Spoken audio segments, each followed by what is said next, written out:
आज हम लोग पढ़ने जा रहे हैं कक्षा 10 की विज्ञान, जिसका है इसमें फिजिक्स का फर्स्ट चैप्टर प्रकाश का परावर्तन तथा अपवर्तन। तो आइए जानते हैं कि प्रकाश क्या है। प्रकाश देखिए, ये हमारे सूरज मामा हैं। अब ये यहाँ से प्रकाश भेज रहे हैं। तो जब प्रकाश यहाँ से आता है और किसी वस्तु पर पड़ता है तो वो वस्तु से प्रकाश टकराकर हमारी आँखों तक पहुँचता है।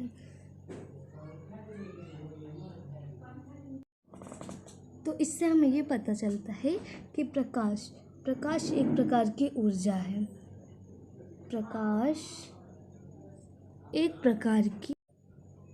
जब प्रकाश वस्तु से टकराकर हमारी आँखों तक पहुँचता है तो वह वस्तु हमें दिखाई देने लगती है। तो इससे इसकी डिफिनेशन क्या बनेगी कि प्रकाश एक प्रकार की ऊर्जा है जो दृष्टि को संवेदना देती है। अब आइए समझते हैं। जैसे देखिए, कोई अंधेरा कमरा है, एक कमरा है, ये कमरा है। अब अगर इस कमरे में कोई वस्तु रखी है, लेकिन यहाँ पे जो बल्ब लगा है वो अगर जलाया नहीं जाएगा तो क्या वो वस्तु हमें दिखाई देगी? यानी कि अंधेरे में वस्तु हमें दिखाई नहीं देती है। लेकिन जब प्रकाश हम लोग जलाते हैं, लाइट को ऑन करते हैं, तब वह प्रकाश वस्तु से टकराकर हम लोग जो खड़े होते हैं वो हमें दिखाई देने लगता है। हमारी आँखों में वो वस्तु हमें दिखाई देने लगती है। अब इसमें एक और बात इम्पॉर्टेंट है कि ये जो प्रकाश है, ये स्वयं नहीं दिखाई देता है, परंतु प्रकाश जब जलता है तो इसके वजह से हमें अन्य वस्तु दिखाई देती है। तो प्रकाश एक प्रकार की ऊर्जा है जो दृष्टि को संवेदना देती है। यह स्वयं नहीं दिखाई देती है, परंतु इसकी सहायता से हमें अन्य वस्तुएं दिखाई देती हैं। तो प्रकाश समझ गए आप लोग? आइए अब इसके गुणों के बारे में पढ़ते हैं। प्रकाश के कौन कौन से गुण होते हैं। प्रकाश का पहला गुण जो होता है कि प्रकाश होता है जो स्वयं नहीं दिखाई देता है, परंतु जब प्रकाश किसी वस्तु पर पड़ता है तो वह वस्तु हमें दिखाई देने लगती है। तो प्रकाश का पहला इम्पॉर्टेंट पॉइंट क्या है कि प्रकाश स्वयं नहीं दिखाई देता है, परंतु इसकी सहायता से हमें अन्य वस्तुएं दिखाई देने लगती हैं। अब प्रकाश का दूसरा पॉइंट क्या है। प्रकाश सदैव पारदर्शी माध्यम से होकर गुजरता है। देखिए, प्रकाश का पारदर्शी माध्यम जैसे कि कांच हो गया, पानी हो गया, तो यह एक जो आर पार जिससे हम देख सकते हैं।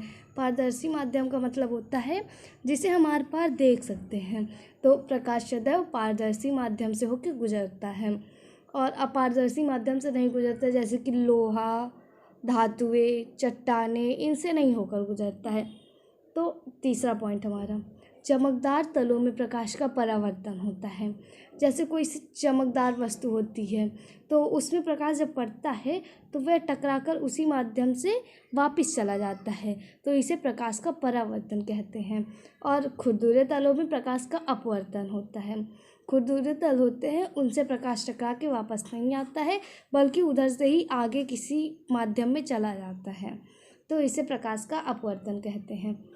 तो आपके 4 पॉइंट क्लियर हो गए। अब 5वां पॉइंट है, प्रकाश सदैव सीधी रेखा में गति करता है। और 5वां पॉइंट, प्रकाश सदैव सीधी रेखा में गति करता है। 6वां, निर्वात में प्रकाश की चाल 3 × 10⁸ मीटर पर सेकंड होती है। 7वां, दृश्य प्रकाश की तरंग दैर्घ्य 3900 एंगस्ट्रॉम से 7800 एंगस्ट्रॉम तक होती है। आपके सबसे इसमें इम्पॉर्टेंट पॉइंट एक 6 पॉइंट है और एक 7 पॉइंट।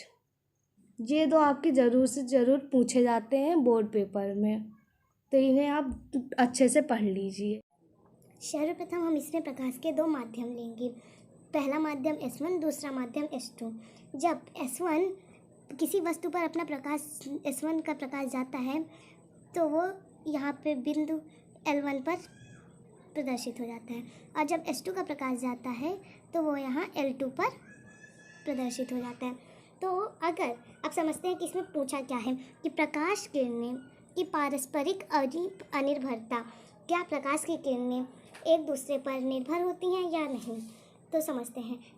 मानिए जब हम S1 को वस्तु पर डालते हैं प्रकाश, तो अगर हम S2 को यहाँ पे बुझा दें, मानिए कि ये प्रकाश नहीं है, ये वाला नहीं है, तो अगर जब ये बुझ जाएगा तब भी S1 वाले प्रकाश की तीव्रता उतनी ही तेज़ रहेगी, उसका आकार भी उतना ही बड़ा रहेगा और इसमें कोई भी अंतर नहीं आता है।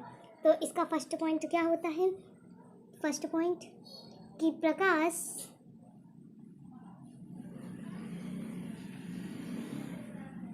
के किसी एक माध्यम को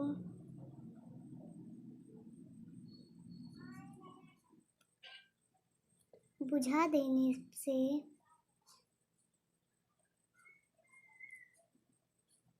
दूसरे माध्यम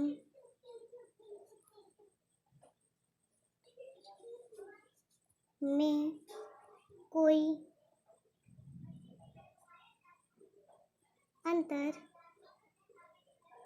नहीं पड़ता है।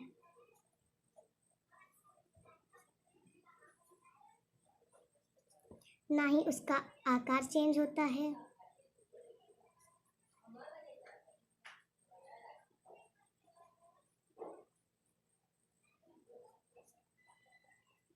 ना ही उसकी तीव्रता यानी कि गति भी नहीं बदलती है और उसमें कोई भी परिवर्तन नहीं होता है। तो समझ गए कि प्रकाश कभी भी किसी पर निर्भर नहीं होता है। प्रकाश सदैव स्वयं एक सीधी रेखा पर चलता है और उसी में गति करता रहता है।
आइए अब हम लोग प्रकाश के परावर्तन के नियमों के बारे में जानते हैं।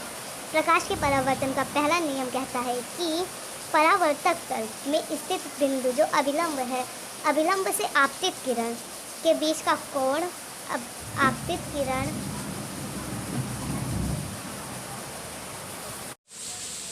किरण और परावर्तित किरण बराबर होते हैं, यानी कि कोण I = कोण R। तो इसमें हमें पता चला प्रथम नियम के बारे में। अब जानते हैं द्वितीय नियम क्या कहता है।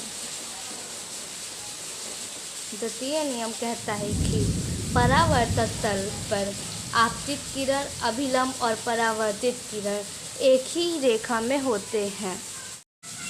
द्वितीय नियम क्या कहता है? द्वितीय नियम कहता है कि आपतित किरण, परावर्तित किरण और अभिलंब ये तीनों एक ही तल पर स्थित होते हैं। जैसे कि देखिए, ये परावर्तक तल है, इस पर आपतित किरण भी है, अभिलंब भी है और परावर्तित किरण भी, तीनों एक ही तल पर स्थित हैं। तो इसे ये हैं प्रकाश के परावर्तन के प्रथम नियम और द्वितीय नियम।